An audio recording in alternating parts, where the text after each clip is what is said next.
I thought I had a friend in this world.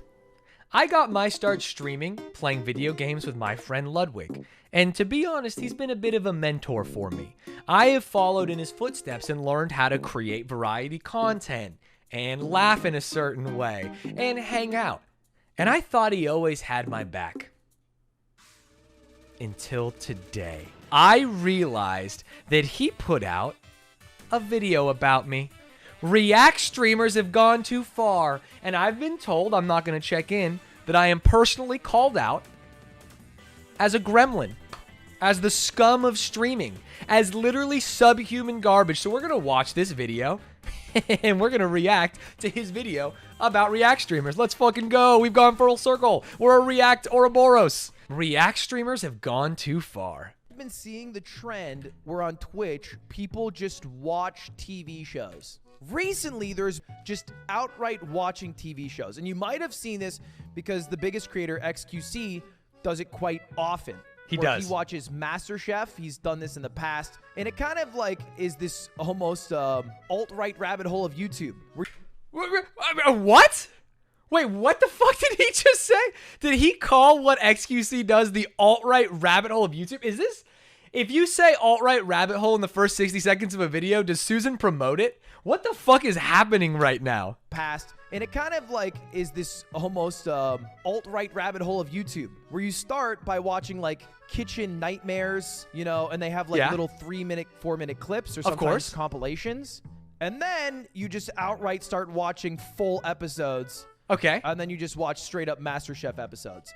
Okay. He's saying it is like the alt-right pipeline. Hey, everyone starts reacting to little cute pieces of content. Hey, streamer, did you see this funny clip? And then you start watching longer and longer content until eventually you're just watching videos. Okay. I actually agree with him. I think the editing was bonkers there, but he's right. He's right. Eventually we get there. There's probably no better content than the content that was made by the team at MasterChef. Yeah, it's fun. Yeah, that's what, you know, I've talked about this a little bit, but reality television is perfect for the Twitch audience because reality television is perfect for America as a whole, or the UK as a whole, or the world as a whole. It is shows that have been executive produced to be engaging, to clickbait you, to cliffhanger you, and to make you want to watch more. And so the thought that a streamer can come up with more compelling content than like a team of folks whose whole goal is to hook you with this dopamine drip and get you addicted,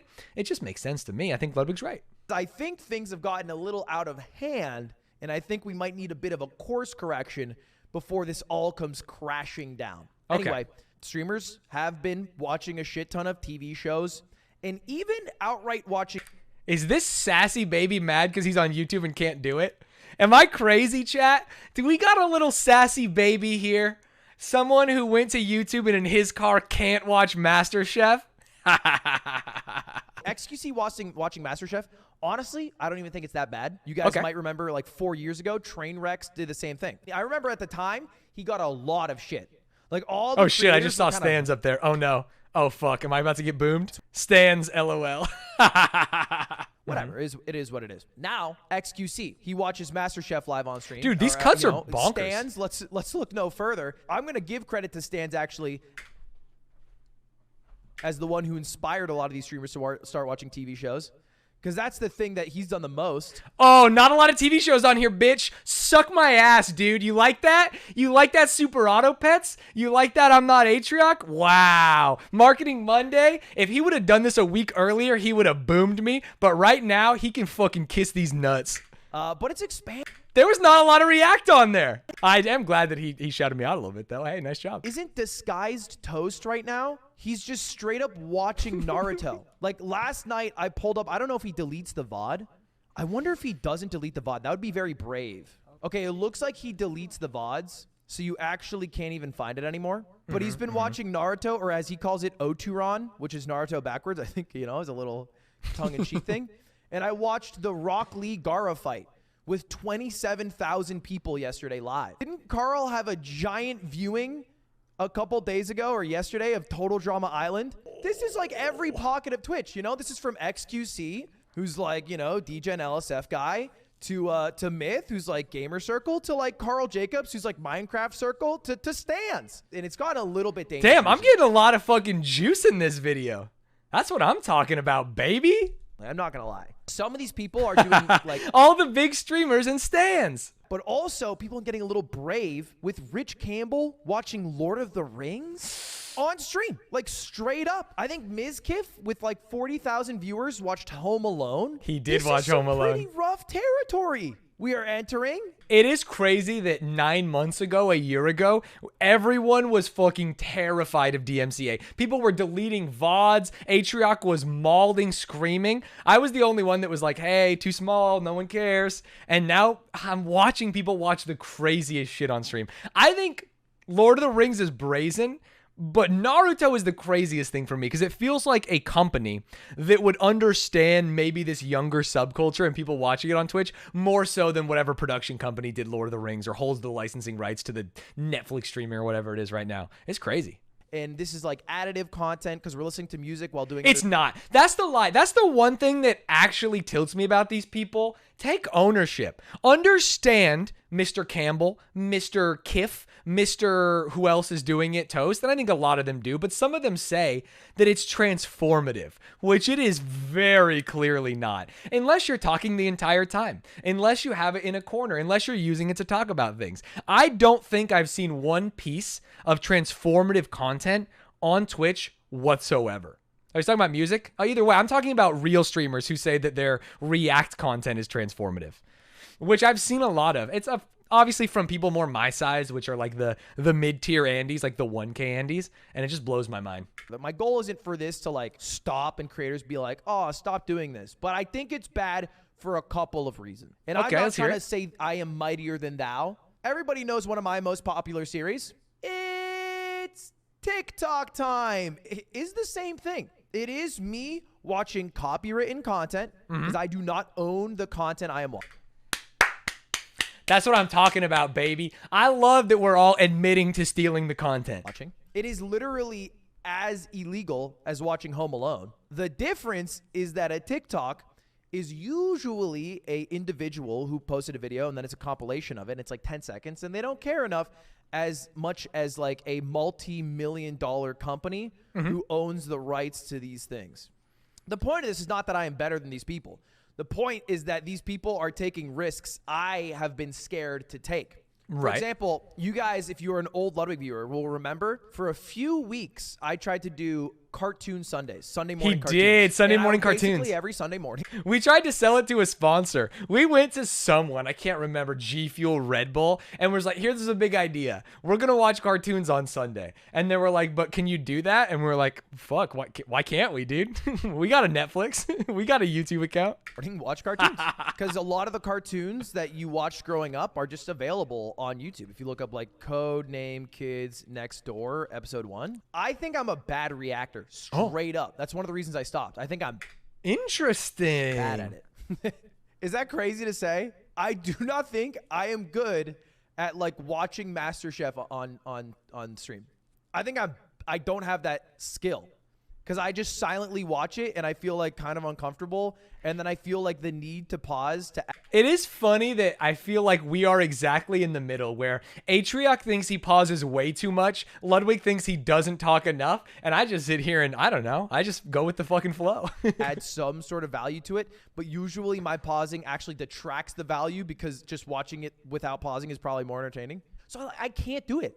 I'm just fucking bad at it. The other reason is also because it's a bit scary when you're bigger. Yeah.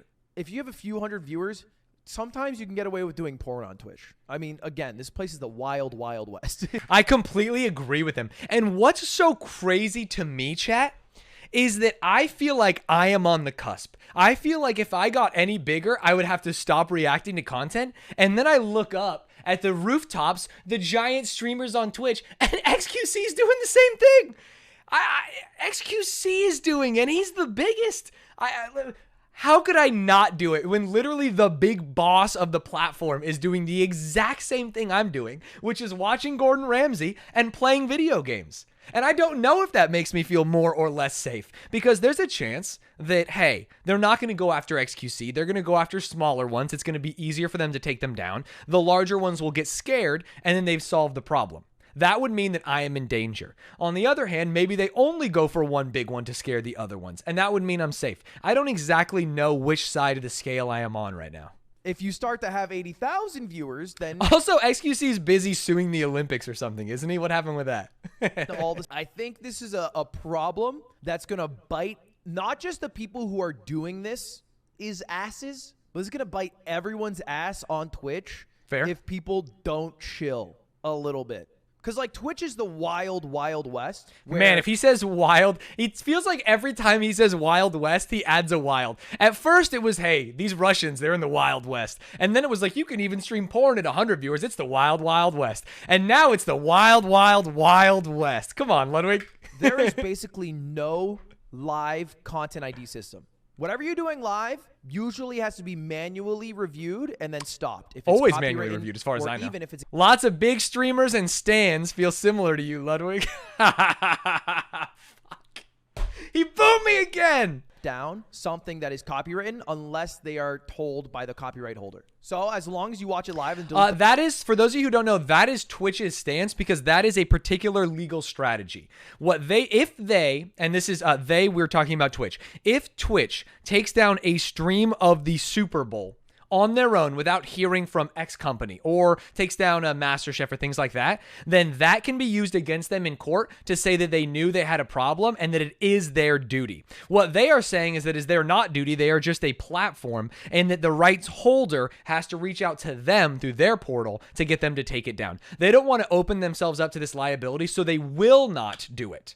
Which is smart for them, but the problem with Twitch is they don't want to do it because they don't want to open themselves up to this liability, but they need streamers to stop because it is going to be bad for them. And so Twitch is sitting here with their strategy of doing nothing and going, oh fuck, please stop, please stop, please stop, please stop, please stop. Because it's the wild, wild, wild, wild west out there. And I think the outcome isn't just these people getting fucking slaps on the wrist. It could be way, way more catastrophic. Like it could be not only catastrophic in the individual sense, in the mass sense, because he's talking a lot about what changes are going to need to be made in the live streaming sphere based on these. I'm not going to call them bad actors because they're just people abusing the system or even doing illegal things. But I think what most worries me are the individual repercussions. For example, let's say I watched Lord of the Rings. I'm rich right now, and I didn't fuck Mia Malkova, and I did watch Lord of the Rings. The fact that my VOD is still up, or the fact that I did it, means they could get me with like a pirating and distribution charge to all of those people. And then they can hit me with individual charges and put me in fucking prison, dude. And that's so scary. On YouTube, who got 150 videos removed. There you go. Boom. 150 copyright claims. Because I think people are playing a risky game, which is Agreed. One reason why it would probably be better to chill it a bit. Okay? You know, just to cool it down. You know what the greatest rule of thumb is to follow? Let's imagine for a second you're a Twitch streamer, right? And you want to stream some React content and you just want to get some lazy views, which is like, whatever. Lazy? Mr. I don't know how to react. Lazy? You son of a bitch. Get it? What you have to do is you have to go to YouTube. You have to find whatever you want to watch, and you have to see if it's there. So, for example, if I go to YouTube and I'm like, I want to watch Ed, and Eddie, if it's on YouTube and YouTube hasn't taken this down and removed it, or even claimed it through the copyright claiming detection system, which usually you can tell because it'll pop up in the bottom here, then you're probably fine. Like, for example, this person blocked out the parts because it was blocked worldwide. I love that Ludwig is saying, like, hey, this is bad and illegal, but also if you're going to do it, here's a way to get away with it. This is bonkers, right? If YouTubers can get away with it, streamers can 100% get away with it. But if you're making risky moves and you're going this is just escalating. I feel like it's like, hey, don't do the bad thing, but you can do most of the bad thing this way. What are you doing, dude? Netflix, then you're taking a risk that I think could hurt you and maybe even other streamers on Twitch. I think that's like the rule of thumb people should follow. That's all. That's all. I'm getting a little anxious because I went on Twitch today and I saw somebody watching MasterChef, somebody watching Yu-Gi-Oh, somebody watching Total Drama Island, somebody watching Naruto, and somebody watching Lord of the Rings, and I was like, damn. I agree with him, chat. I think that's a great video he made. It was Ludwig seeing something and then explaining from his perspective why he thinks it is bad. He kind of watered down his point by saying like, hey, if you're going to do it this way. It feels similar to like the conservative parents who were like, you can't have sex before you're married. But then the one is like, oh, but if you are, here's a condom. You know what I mean? But this isn't just having premarital sex. This is illegally restreaming owned content without licensing it, which is, dare I say, a little bit scarier. Good video. And I got a couple mentions, which I love.